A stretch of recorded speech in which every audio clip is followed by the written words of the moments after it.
오늘은 우리 죄를 속하여 주시기 위하여 십자가의 고난의 절정으로 향하는 종려주의를 맞아 요한복음 6장 51절로 58절 말씀을 통해 내 살을 먹고 내 피를 마시는 자는 이라는 제목으로 말씀을 전하며 주님의 고난의 은혜를 기억하는 성찬 예식에 참여하고자 합니다.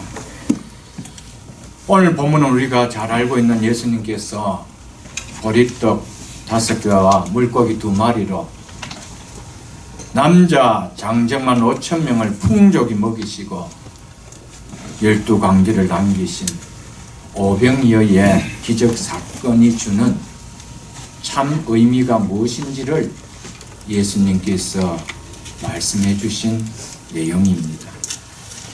오병이어의 이적을 체험한 사람들이 그와 같은 이적을 또 행하여 주기를 원하여 다시 예수님께 찾아 나옵니다. 그때 예수님께서 그들에게 이렇게 말씀하셨습니다. 26절을 보십시오.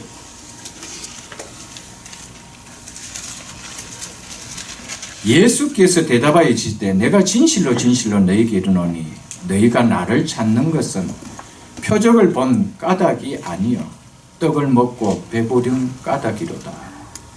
이렇게 말씀하셨습니다. 예수님께서 하신 말씀을 보면 예수님께서 이 이적을 행하셨을 때 단순히 보리떡 5개와 물고기 2마리로 5,000명을 먹이신 이적을 행하신 것이 아니라 표적을 행하셨다라고 말씀하고 있습니다. 그래서 너희가 나를 찾는 것을 표적을 본 까닭이 아니라고 이야기하고 있습니다. 예수님은 이적을 행하신 것이 아니라 표적을 행했다고 이야기하는데 이들은 표적을 보고 온 것이 아니라 이적을 보고 왔다는 것이죠.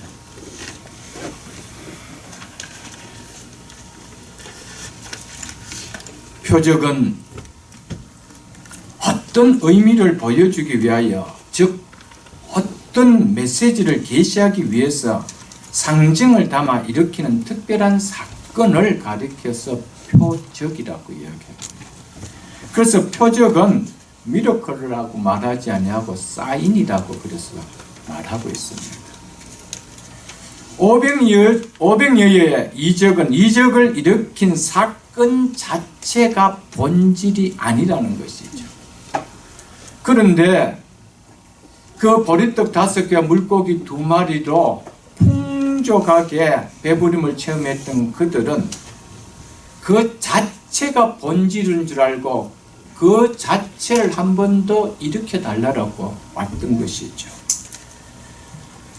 그런데 이 오병이어의 이적은 이적 자체가 본질이 아니고 이 이적 사건을 통하여 본질인 영적 진리를 계시하는 사인, 즉 표지의 역할을 한 것밖에는 아니라는 것입니다. 그래서 예수님께서 너희가 나를 찾아온 것은 표적을 본 까닭이 아니라고 하셨다는 것이죠. 예수님께서 오병이어의 이적으로 이들에게 떡을 먹이신 것은 궁극적으로 그 이적을 일으킨 자신이 누군지를 알게 하기 위해서 행하신 것입니다. 그런데 그들은 예수님을 떡을 만들어 주신 그 떡의 참 의미를 알기 원해서 예수님께 온 것이 아니라 오직 그 떡에만 관심을 갖고 예수님께 왔다는 것이죠. 즉 육신의 충족을 얻기 위하여 육신의 문제를 해결받기 위해서 육신의 보단한 풍요를 얻기 위해서 예수님께 왔다는 것입니다. 이것이 잘못된다는 말은 아닙니다. 그런데 이들에게는 영적인 것에는 전혀 관심 자체가 없고 오직 육신의 떡에만 관심을 갖고 예수님께 나왔기 때문에 너희가 나를 찾아온 것은 표적을 본 까닭이 아니요 그 떡을 먹고 배부른 까닭에 나에게 왔다라고 이야기했다는 것이죠. 그래서 그들에게 이렇게 말씀하셨습니다. 27절을 보십시오. 썩을 양식을 위하여 일하지 말고, 즉 썩을 양식, 결국 죽을 것을 구하기 위하여 나를 쫓아오지 말고, 이 말입니다. 영생하도록 있는 양식을 위하여 하라. 즉 영원히 사는 양식을 얻기 위하여 나를 쫓아오라, 이 말입니다. 이 양식은 인자가 너희에게 주리니. 누가 영생하도록 있는 양식을 준대요? 인자가, 예수 그리스도께서 주신대요. 왜냐하면 우리 성경에는 빠져가 있습니다. 그 NIV에도 빠져가 있고요. 모든 영어 성경은 보면 because라고 나와 있습니다. 왜냐하면 인자는 아버지 하나님께서 인치신 자이기 때문이라는 것이죠. 인치셨다는 말은 예수님을 구주로 세우시고, 그리고 그런 영원한 생명을, 양식을 주시는 자로 인정하시고 선임하셨다는 그 뜻입니다. 아버지가 그렇게 하셨기 때문에 내가 너희들에게 그 영원할 수 있는 양식을 줄 수 있다는 것입니다. 그래서 35절 보면 이렇게 말씀하고 있습니다. 예수께서 이르시되 나는 생명의 떡이니 내게 오는 자는 결코 줄이지 아니할 터요 나를 믿는 자는 영원히 목마르지 아니하리라 라고 이야기하셨습니다. 내가 영생하도록 있는 양식이므로, 그러므로 내게 오는 자는 결코 줄이지 아니할 터라고 이야기합니다. 무슨 말입니까? 죽지 않는다, 이 말입니다. 그래서 예수님께서 자신을 뭐라고 말씀하고 계십니까? 48절을 보십시오. 내가 곧 생명의 떡이니 라고 말씀하고 있습니다. 이어서 49절과 50절 보십시오. 너희 조상들은 광야에서 만나를 먹었어도 죽었거니와 이는 즉 이것은 하늘에서 내려온 떡이니 사람으로 하여금 먹고 죽지 아니하게 하는 이것이니라. 나는 곧 생명의 떡이기 때문에 사람으로 하여금 먹고 죽지 아니하게 할 수 있다는 것입니다. 예수님을 찾은 유대인들은요, 500여의 기적을 통해서 모세에 주어진 눈에 보이는 만나와 같은 육체를 위한 떡을 구하고 있었습니다. 그러기에 그 만나를 먹은 사람들이 다 죽지 아니했느냐? 나는 그런 만나와 다른 하늘로서 내려온 생명의 떡이므로 사람들로 먹게 하여 죽지 않게 하신다는 것이 예수님이 주시는 메시지입니다. 그런데 너희들은 나를 모세와 같이 그냥 육신을 배부르게 하는 만나만 주는 자로 알고 나를 찾느냐? 그것을 먹었던 너희 조상들 그거 먹고 죽지 않았느냐? 그런 썩을 양식을 오늘도 나에게 그것을 구하려 왔느냐? 그렇게 말씀하고 있습니다. 썩을 양식을 위하여 나를 찾지 말고 영생하도록 있는 양식을 위하여 나를 찾으라고 하는 것입니다. 오늘도 예수님께서 모든 인생들을 향해 외치는 메시지입니다. 이게 진리입니다. 그러나 교회 안에 너무나 많은 인생들이 오늘 예수 그리스도를 믿는다라고 하면서도 이 땅에 썩을 것을 위해서, 썩을 만나를 구하기 위해서 오늘도 찾고 두드리고 기도하고 있다는 것이죠. 여러분, 영생하도록 있는 양식을 잃어버린 가운데 썩을 양식 아무리 구해보십시오. 그거 먹고 죽습니다. 그거 누려봐야 죽습니다. 그거 가져보고 그 자리에 앉아봐야 때가 되면 죽습니다. 그래서 영생하도록 있는 양식을 얻기 위해서 나를 찾아오라고 그렇게 예수님은 친히 말씀하셨습니다. 우리는 예수님을 왜 찾습니까? 이 유대인들과 같이 만나 먹고 썩을 먹고 죽을 그 만나, 육신의 만나 구하기 위하여 오늘도 오지 않느냐는 것입니다. 기도하지 않느냐는 것입니다. 여러분, 영생하도록 있는 양식을 얻은 자만이 왜 내가 육신의 것이 필요한지 이유를 알고 기도하게 된다는 것이죠. 그래서 그 기도는 다릅니다.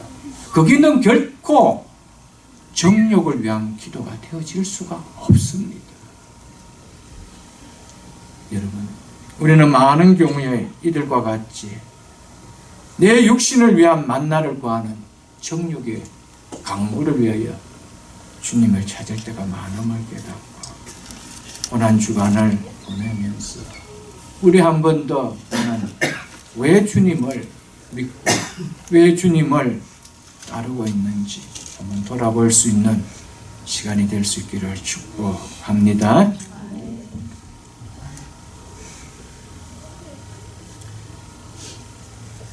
예수님께서 이들에게 떡을 풍성하게 보리떡 5개와 물고기 2마리로 먹이신 것은 궁극적으로 예수님 자신이 우리에게 생명을 주시는 생명의 떡임을 나타내기 위하여, 그것을 보여주시기 위하여 표적으로 행하신 이적이었다라고 성경은 이야기하고 있습니다.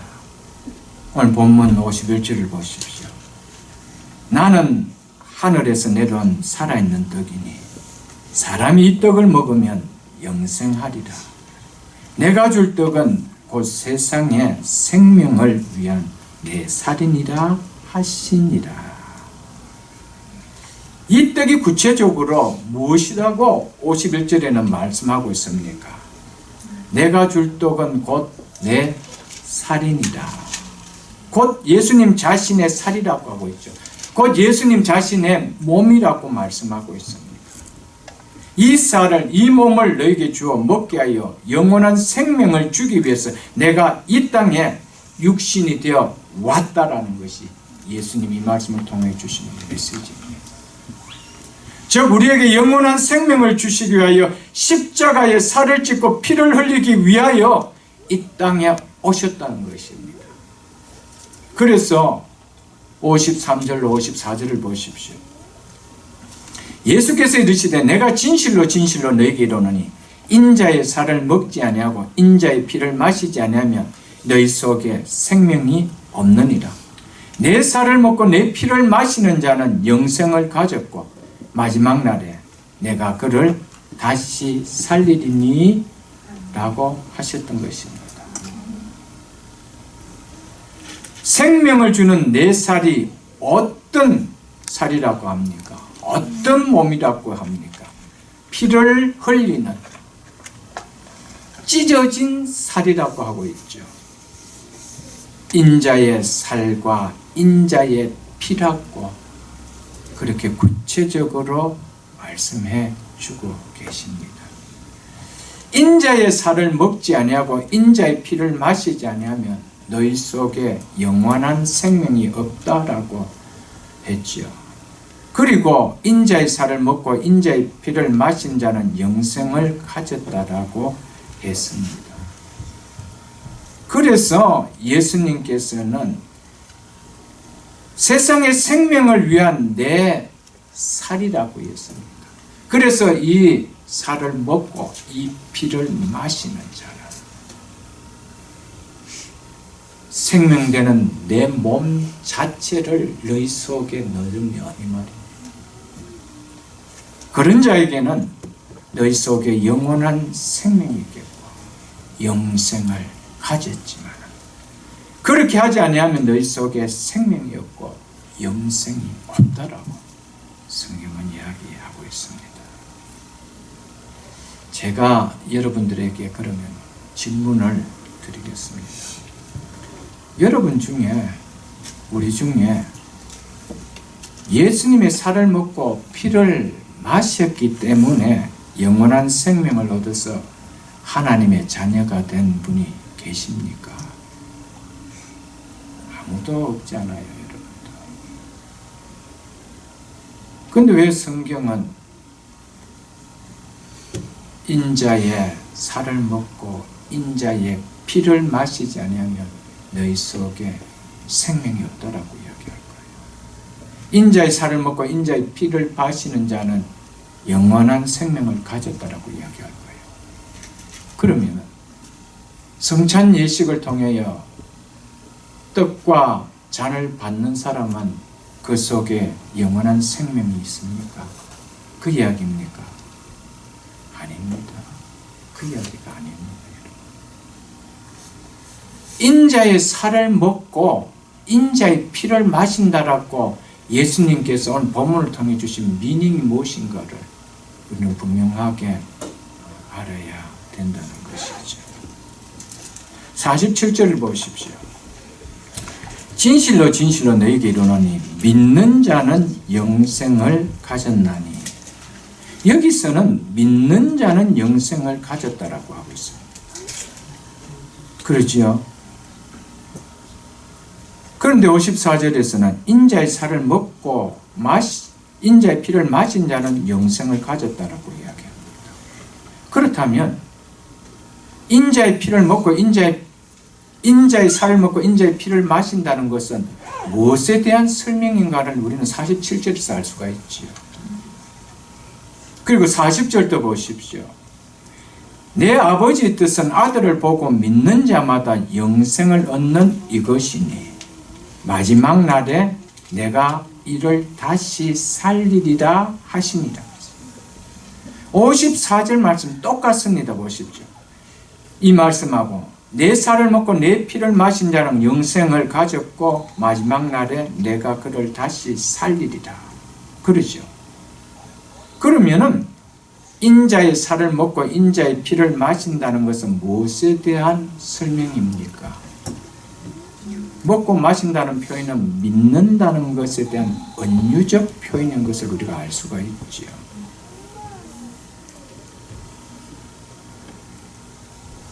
믿는다는 것이 뭡니까? 믿는다는 것은 먹고 마시는 것처럼 확실함을 이야기하기 위함입니다.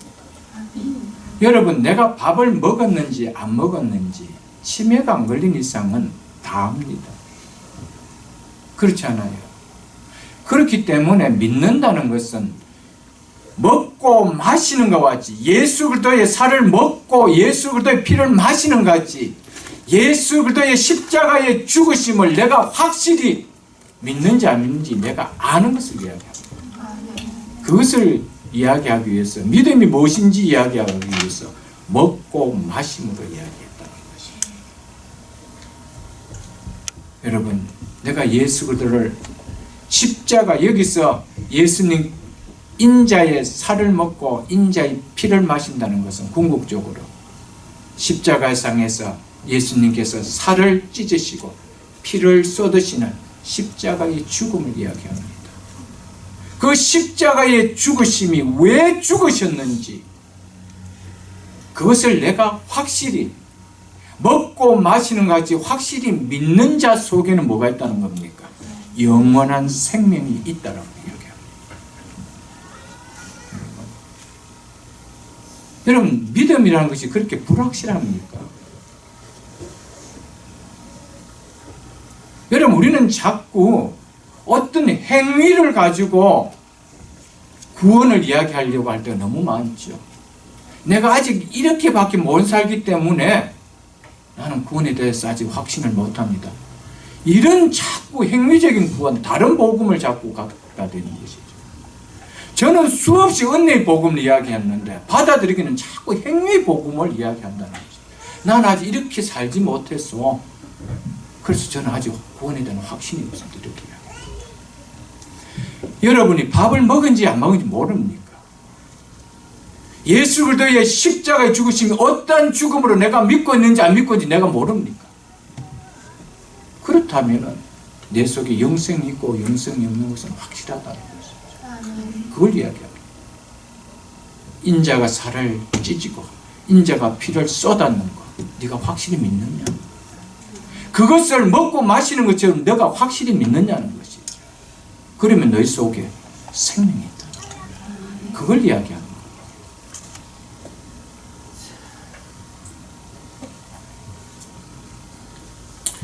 육신의 떡은 입을 통해서 먹지만은 생명의 떡은 믿음을 통해서 먹는다는 것을 이렇게 표현하고 있는 것이죠. 여러분.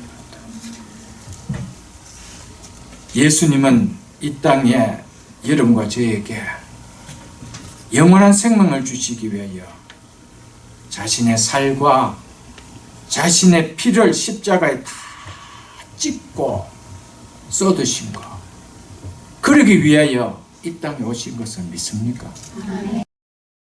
확실히 믿습니까? 그럼 내 속에 생명이 있습니다. 다른 우리는 헛소리하면 안 됩니다.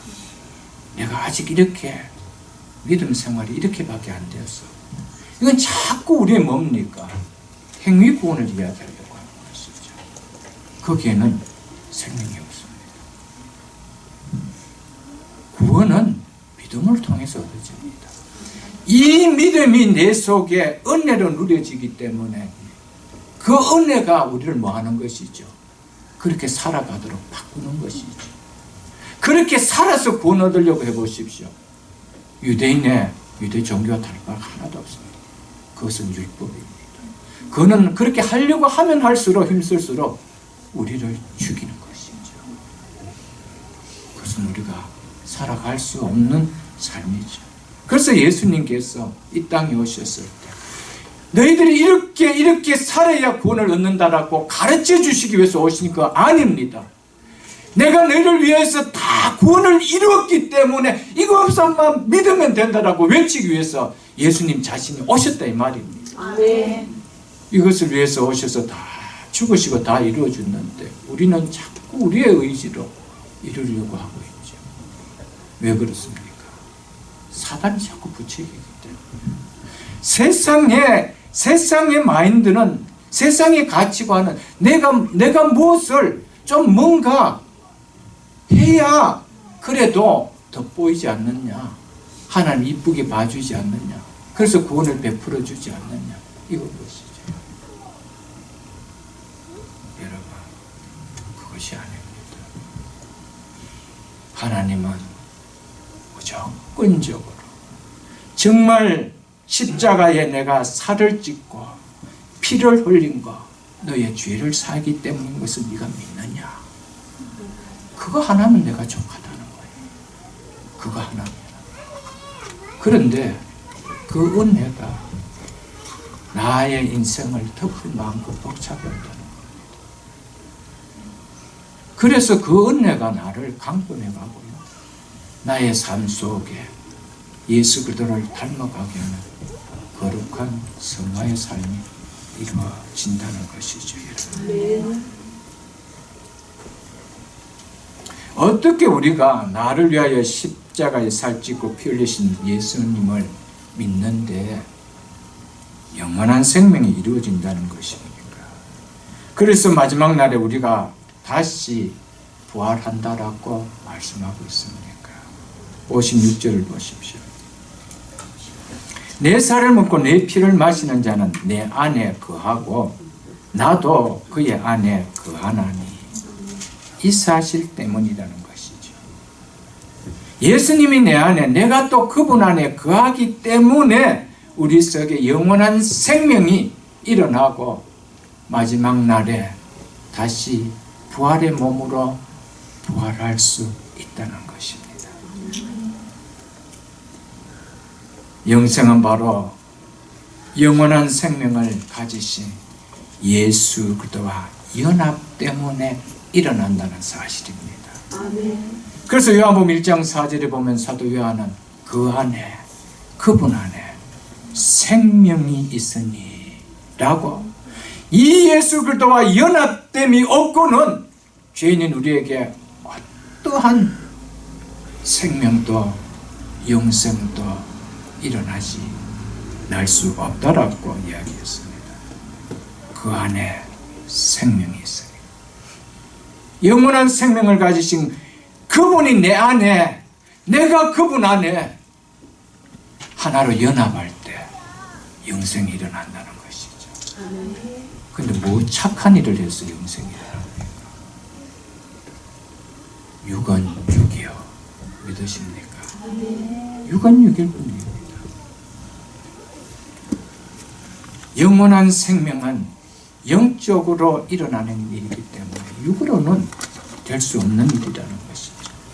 그래서 인자의 살을 먹지 아니하고 인자의 피를 마시지 않으며 너희 속에 생명이 없느니라 라고 했습니다. 영생은 예수 그리스도와 함께 연합하는 것입니다. 예수 그리스도의 살을, 예수 그리스도의 피를 마시는 것 같이 그분이 내 속에 들어오고 내가 그분 속에 들어가는 연합, 이것이 영생이라는 것입니다. 이것이 구원이라는 것이죠. 그래서 마태복음 1장을 여러분 한번 펴보십시오. 21절을 한번 보겠습니다.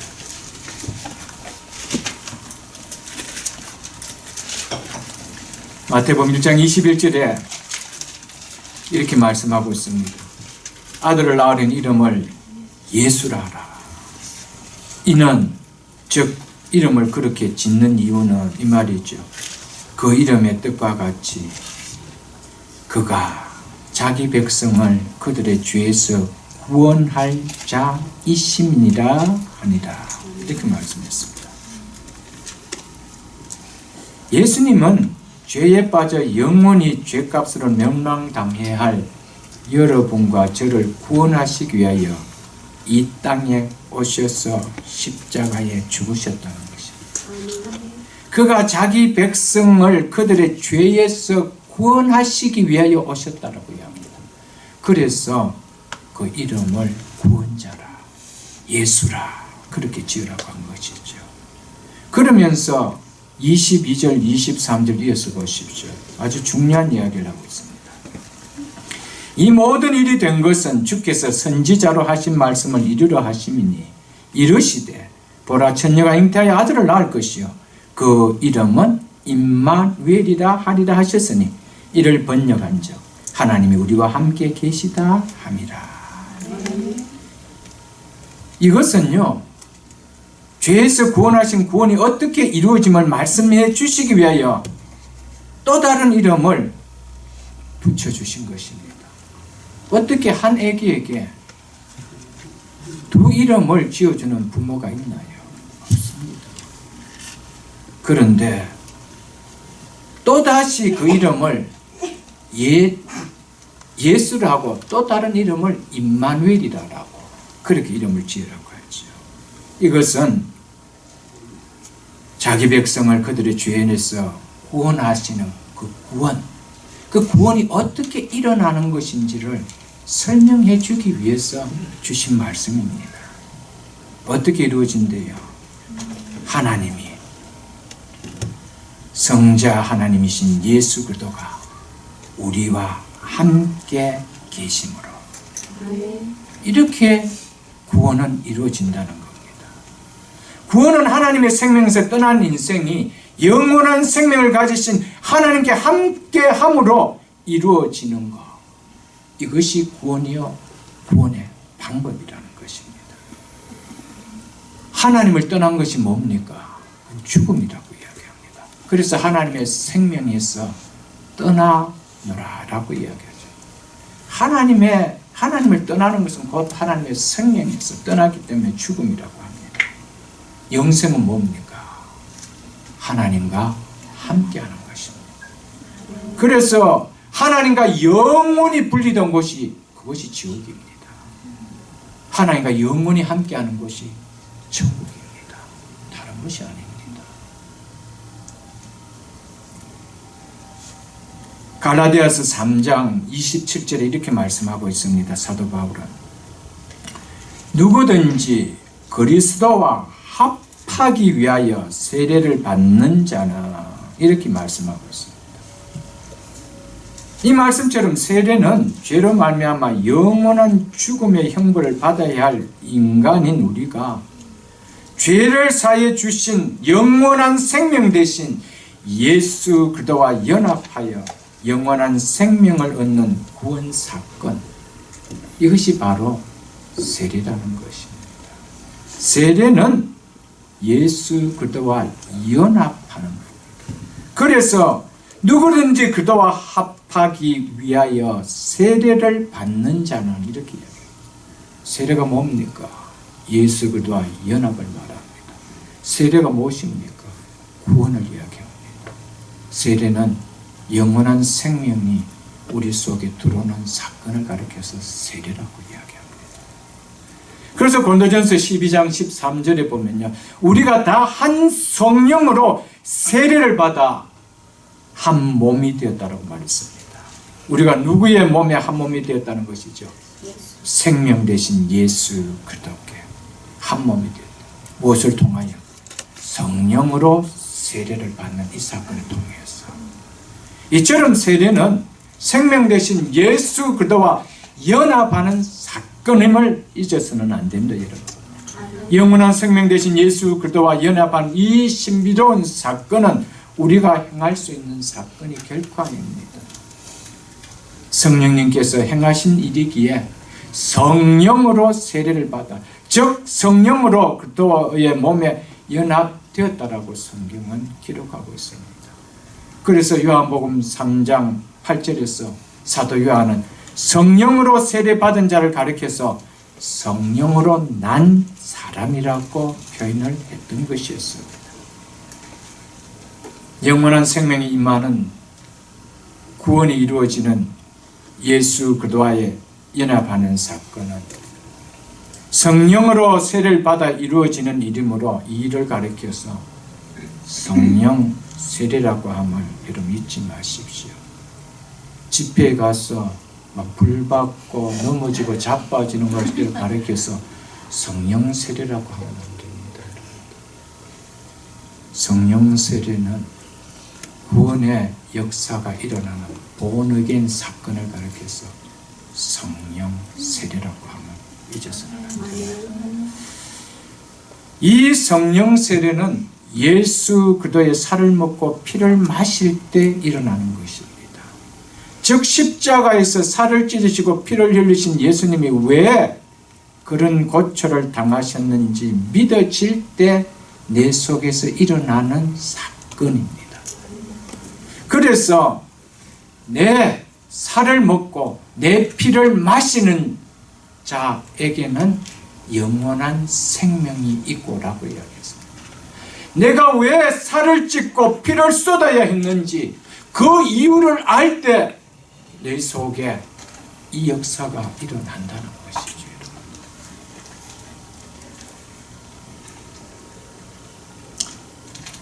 이 예수님의 십자가에서 살 찢으시고 피 흘리신, 왜 이분이 이렇게 살을 찢고 피를 쏟아야만 했는지 이 이유가 내 속에 믿어질 때 예수 그리스도께서 죄인인 나를 위하여 십자가에서 피를 흘려 돌아가심으로 이루신 그분의 의가 나에게 그대로 전가됩니다.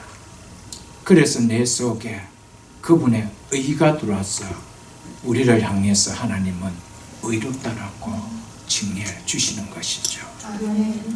또 나의 죄는 예수 그리스도의 그 십자가에 다 전가됩니다.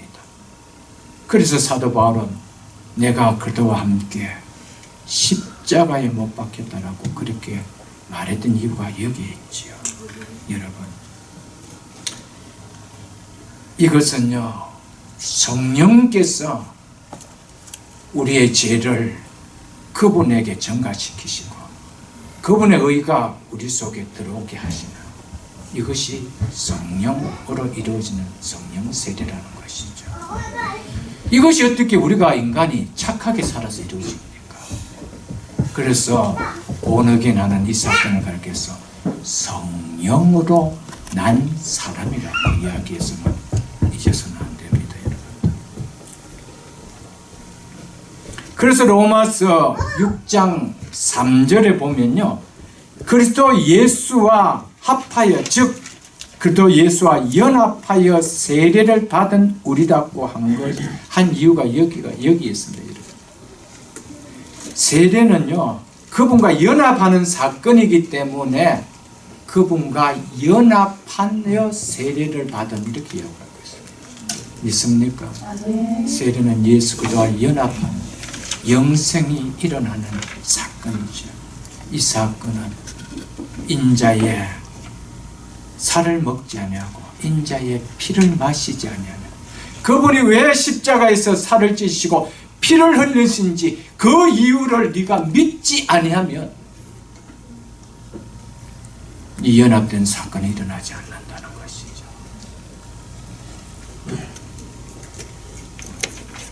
이 성령 세례로 말미암아 예수 그리스도와 연합하는 구원이 나에게 일어났음을 내가 확실히 믿고 그것을 교회 앞에 믿음으로 고백하며 선언하는 예식이 물 세례를 받는 세례식입니다. 그거 잊어서는 안 된다, 여러분.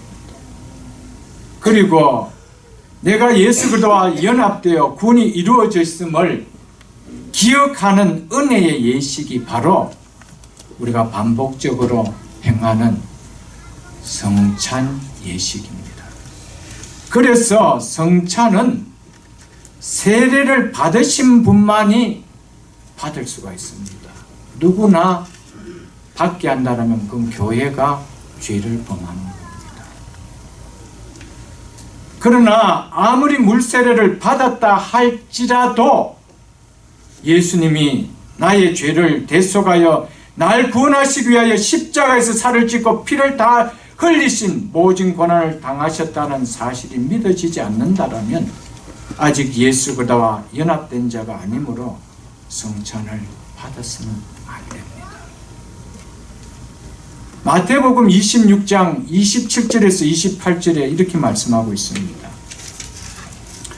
또 잔을 가지시고 감사 기도하시고 그들에게 주시며 이르시되 너희가 이것을 마시라. 이것은 죄 사함을 얻게 하려고 많은 사람을 위하여 흘린 바 나의 피 곧 언약의 피니라 하고 주님께서 마지막 유월절 만찬을 드시면서 그 포도주를 가지고 이렇게 제자들에게 주시면서 말씀하셨습니다.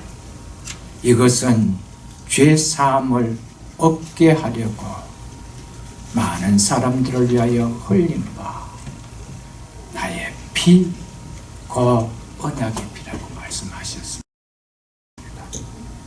그러므로 우리의 죄를 사하기 위하여 십자가에서 피 흘려 죽으신 예수님이 믿어지지 않는 분들은 이 잔을, 이 만찬을 아직 받아서는 안 됩니다. 교회에서 세례를 베푸는 것은요, 궁극적으로 구원의 은혜를 누리게 하는 성찬 예식에 참여하기 위함입니다. 그런데 예수님이 나의 죄를 위하여 대속 제물이 되어 십자가에 죽으셨다는 이 사실이 믿어지지 않는데 어떻게 세례를 받게 하고 성찬에 참여시킬 수가 있나요? 교회가. 그건 교회의 범죄입니다. 말씀 앞에 교회가 불법을 행하는 것입니다. 여러분, 받아서도 안 되고 교회는 베풀어서도 안 됩니다. 여러분, 성찬은 정말 두려움 가운데 받을 때 우리 속에 넘치는 은혜가 임하는 것이 성찬 예식입니다. 가벼이 기독교 종교의 하나 의식같이 내가 교회 다니니까 여러분 매주 성찬 52주를 한다 하더라도 거기에는 십자가의 은혜가 한 방울도 내 속에 임하는 역사가 없습니다.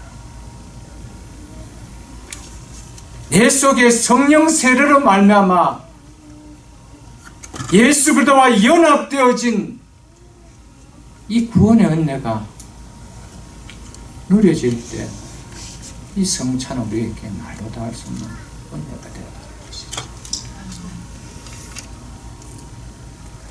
성찬의 떡과 포도주는 결코 예수님의 살도 피도 아닙니다.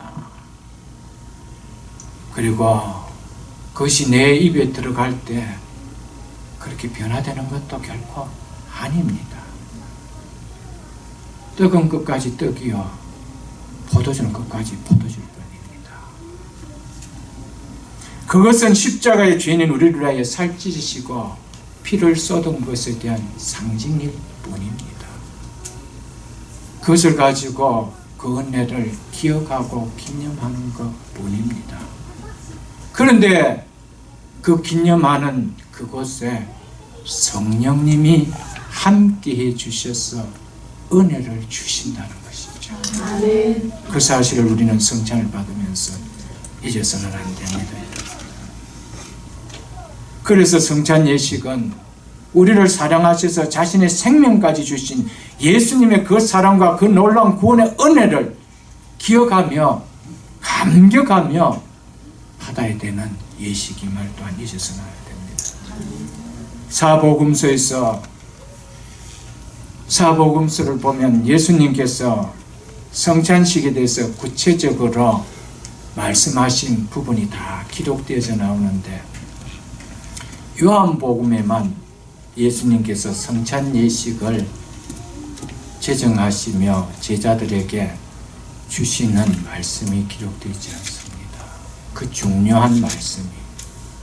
그래서 많은 신학자들은 오늘 본문의 내용을 성찬 예식으로 그렇게 받아들이는 신학자들이 많이 있다는 겁니다. 그래서 56절 보십시오. 내 살을 먹고 내 피를 마시는 자는, 이것은 궁극적으로 예수 그리스도의 십자가에 살찌시고 피를 쏟으신 것을 나타내지만, 이것 또한 우리가 그분의 살을 상징하고 그분의 피를 상징하는 떡과 포도주를 마시는 것을 또한 나타내는 성찬 예식이라고 이렇게 말씀하신 신학자들이 많다는 것이죠. 내 살을 먹고 내 피를 마신 자는 내 안에 거하고 나도 그의 안에 거하니라. 그렇다면 이 말씀처럼 성찬은 나는 예수 그리스도와 연합된 구원받은 하나님의 자녀임을 기억하며 확신하는 은혜의 자림을 예식을 통해서 우리는 잊어서는 안 된다는 것이죠. 성찬은 예수 그리스도와 연합되었음을 이 예식을 통해서 은혜로 누리기 위하여 우리에게 주신 자리라는 것입니다. 개신교에서는 행하는 전통적인 예식이 두 가지가 있습니다. 이것은 2000년 기독교 역사 동안 참된 교회에서는 행해지지 않을 수 없는 두 가지였습니다. 그것은 세례와 성찬식이었습니다. 이 둘 예식의 공통점은 모두 다 예수 그리스도와 연합을 의미하는 예식입니다. 세례도 예수 그리스도와 연합됨을 나타내고요. 성찬 예식도 내가 예수 그리스도와 연합되었음을 나타내는 예식이라는 것이죠. 떡을 먹고 잔을 마시는 성찬은 성도가 그리스도와 연합하여 하나 되었다는 신비로운 영적 진리를, 물질적인 것을 가지고 실질적으로 보여주는 의식이라는 것입니다. 떡이 내 몸에 들어가 떡이 내 몸과 하나 되듯, 포도주가 내 몸에 들어가 포도주가 피와 하나가 되듯, 성찬은 나와 그리스도가 분리될 수 없는 하나가 되었음을 나타내주는, 확인시켜주는, 누리게 해주는 예식이라는 것이죠. 그러므로 성찬 예식에 임할 때 주님이 나의 죄를 담당하셨다는 믿음과 함께 나는 주님과 연합된 자라는 확신을 갖는 예식이 되어야 된다는 것입니다. 그러므로 성찬은 기독교가 가진 가장 신비로운 의식입니다. 인간의 머리로 상상할 수 없는 피조물인 인간과 창조주 하나님이 하나가 되는 이 엄청난 비밀을 보여주는 신비로운 예식이 바로 성찬 예식입니다. 그렇기 때문에 이 성찬 예식을 우리는 가벼이 아무런 의미 없이 종교적인 의식으로 행해서는 안 됩니다. 이 떡이, 이 포도주가 내 몸에 들어가서 내 몸과 내 피와 하나가 되는 것이 예수 그리스도는 나와 하나가 되었다는 확실함을 깨닫게 해주고 누리게 해주는 예식이라는 것이죠. 그 다음 54절을 보십시오. 내 살을 먹고 내 피를 마신 자는 영생을 가졌고. 이처럼 성찬은 예수님께서 십자가에서 살찌고 피 흘리심은 나에게 영생을 주시기 위한 사건임을 기억하며 확신케 하는 은혜의 자리임을 또한 잊어서는 안 되는 예식이라는 것입니다.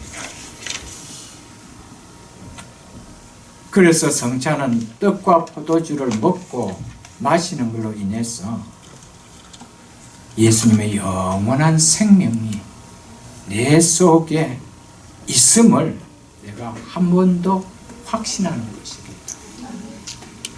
내가 이것을 쓰면 너에게 영생이 있음을 알게 하려 함이라. 동일하게 사도 요한일서 3장에서 그렇게 말씀을 했습니다. 우리에게 영생이 있음을, 성찬 예식을 통하여 내 속에 영원한 생명이 있음을, 이것을 내가 누리며 확인하며 하나님 앞에 감사하는 예식입니다. 이것을 내가 입에 넣으면서도 내가 예수 그리스도와 연합된 것이 모르고, 이것을 내가 내 속에 입에 넣으면서도 내 속에 영생이 있음을 내가 느끼지 못한다면 넣지 말라는 것이죠. 넣음으로 믿어지는 것이 아니고요, 믿어지기 때문에 넣는 것이 예식입니다. 이것을 우리는 잊어서는 안 돼요. 또 보십시오. 내 살을 먹고 내 피를 마신 자는 영생을 가졌고, 그 다음 뭐라고 말씀합니까? 마지막 날에, 즉 예수 그리스도의 재림 때에 내가 그를 다시 살리리니. 이처럼 성찬은 주님의 재림을 바라보게 하는 은혜의 자리라는 것입니다. 또한 그날에 내 몸이 다시 영원히 사는 신령한 몸으로 부활함을 다시 한번 기억하며 확신케 하는 은혜의 자리가 바로 성찬 예식의 자리라는 사실을 잊어서는 안 됩니다. 영원한 생명을 우리가 가졌다는, 우리 속에 영원한 생명이 임했다라는 증거가 뭐라는 겁니까? 마지막 날에, 즉 예수 그리스도께서 재림하실 때 우리의 몸이 신령한 몸으로 다시 살아나는 그것이라는 것이죠. 예수 그리스도와 연합된 성도는 마지막 날에 그분이 부활하신 몸과 같이 그 생명의 부활에 참여할 거라는 것이죠. 이 믿음을 가지고, 이 확신을 가지고, 이 누림의 감사함을 가지고 이 예식에 참여해야 된다는 것입니다. 몸이 다시 사는 것과 영원히 사는 것을 믿사옵나이다. 오늘도 우리가 예배 가운데 고백한 고백 아닙니까? 이것을 성찬을 통해서 한 번 더 너희 속에 바라보며 누리며 기쁨으로 축복으로 가져라는 겁니다. 그래서 성찬을 우리에게 주셨다는 것이죠. 창세기 2장 17절에 보면은 선악을 알게 하는 나무의 실과를 먹지 말라. 내가 먹는 날에는 정령 죽으리라. 이 말씀대로 이 실과를 먹은 아담과 그의 후손들이 한 사람도 예외 없이 다 이 죽음을 피할 수가 있었나요? 피할 수가 없었습니다. 그렇다면 내 살을 먹고 내 피를 마신 자는 영생을 가졌고 마지막 날에 내가 그를 다시 살리리니 라고 하신 이 말씀도 그대로 이루어짐을 우리는 의심해서는 안 됩니다. 그대로 이루어진다는 것입니다. 이것을 먹는 날에 정령 죽으리라고 하신 그 말씀대로 그대로 아담 이후에 한 사람도 없이 다 죽었잖아요. 그렇다면 인자의 살을 먹고 마시는 예수 그리스도의 십자가의 죽으심을 믿을 때 마지막 날에 내가 그를 살린다는 이 말씀 또한 우리가 그대로 이루어짐을 믿어야 한다는 것입니다. 믿으십니까? 이게 믿음입니다. 그래서 사도 바울은 고린도전서 11장 26절에서 성찬 예식에 대해서 말하면서 이렇게 말씀했습니다. 너희가 이 떡을 먹으며 이 잔을 마실 때마다 주의 죽으심을 그가 오실 때까지 전하는 것이라고 했습니다. 오실 때까지 무슨 말입니까? 성찬 예식은 예수님의 재림을 분명하게 바라보게 하는 예식이라는 것이죠. 분명하게 바라보게 하는. 그가 오실 때까지. 여러분, 그러므로 성찬을 받을 때 영원한 하나님의 약속을 기다리고 소망하는 확신의 믿음을 가지고 이 예식을 받아야 된다는 것입니다. 그래서 예수님께서 마태복음 26장 20절에서 성찬 예식을 행하시면서 6월절에 이렇게 말씀했습니다. 너희에게 이르노니 내가 포도나무에서 난 것을 이제부터 아버지의 나라에서 새 것으로 너희와 함께 마시는 날까지 마시지 아니하리라 하시니라. 이렇게 말씀하셨습니다. 성찬에 참여하는 성도는 지금 포도나무에서 난 포도주를 마시고 있지만 이 다음 너희와 함께 이 만찬을 나눌 것은 하나님의 나라 천국이라는 것이죠. 이런 의미에서 성찬 예식은 궁극적인 천국 잔치의 예표로 보여주는 예식입니다. 그러므로 성찬 예식은 주님이 우리를 영원한 하나님의 나라의 잔치로 부르시는 초대장임을 우리는 기억하는 은혜의 자리가 되어야 된다는 것이죠. 그러므로 성찬 예식은 주님의 죽으심에 대한 기억이며 기념인 동시에 장차 주님 오실 때에 완성될 영원한 잔치의 그림자이며 미래에 주실 은혜에 대한 보증하는 예식입니다. 이런 믿음을 가지고 예식에 참여해야 되죠. 그냥 내가 크리스찬이니까 아무런 의미도 모르고 돌려주니까 받는 거. 여러분, 가장 은혜의 자리는 설교 말씀과 바로 성찬 예식입니다. 이것이 계획주의에서 말하는 은혜의 통로입니다. 이 두 가지를 통해서 하나님 우리에게 은혜를 주시는데, 여러분 그동안 성찬 예식을 통해서 얼마나 은혜가 누려졌습니까? 의미 없이 받는 성찬, 52주 받는들, 개들같이 매 미사 때마다 받아본들, 그게 무슨 은혜가 있나요? 성찬 예식은 우리 주님께서 죽음을 넘어 하나님 나라를 바라보며 재림을 대망하기 위하여 제정하신 것은 우리는 잊어서는 안 됩니다.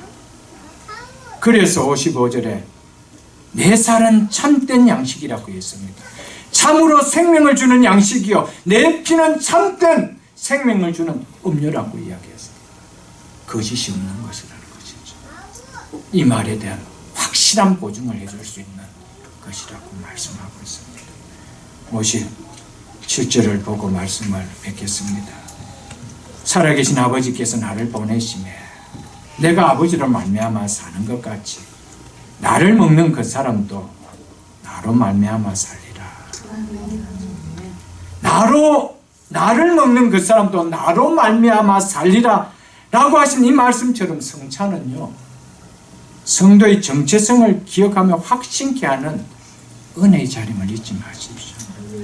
내가 무엇 때문에 살아가는 인생인지, 내가 무엇을 위해서 살아가야 될 인생인지 각인시켜주는 자리입니다. 나를 먹는 그 사람도 나로 말미암아 살리라. 믿으십니까? 이제 내가 육체 가운데 사는 것은 나를 사랑하사 나를 위하여 자기 몸을 버리신 하나님의 아들을 믿는 믿음 안에서 사는 것이다. 이 믿음을 고백하는 것이, 이 믿음을 내 속에 한 번 더 다짐하고 확인하는 자리가 성찬 예식의 자리라는 것이죠. 나를 먹는 그 사람도 나를 인하여 살리라. 오늘 성찬 예식을 받으면서 성찬 예식을 베풀어 주는 그분을 위하여 살겠다는 것. 삶의 의미와 가치도 그분을 위해서 삶이 되겠다는 것. 내 인생의 주인은 그분이 되어야 된다라고 내 삶의 목표를 그렇게 잡는 것. 이것이 성찬 예식이 되어야 됩니다. 말씀 맺겠습니다. 이제 성찬 예식에 임하려고 합니다. 성찬 예식에 임하기 전에 먼저 누구든지 주의 떡이나 잔을 합당치 않게 먹고 마신 자는 주의 몸과 피를 범하는 죄를 짓는 것이 되므로 사람이 자기를 살피고 그 후에야 이 떡을 먹고 이 잔을 마실지라고 말씀하셨습니다. 이 말씀을 따라 먼저 떡과 잔을 받기 전에 우리 자신을 살펴보므로 한 번 더 회개함으로 이 성찬 예식에 참여할 수 있기를 바라겠습니다. 우리 잠시 한번 기도하겠습니다.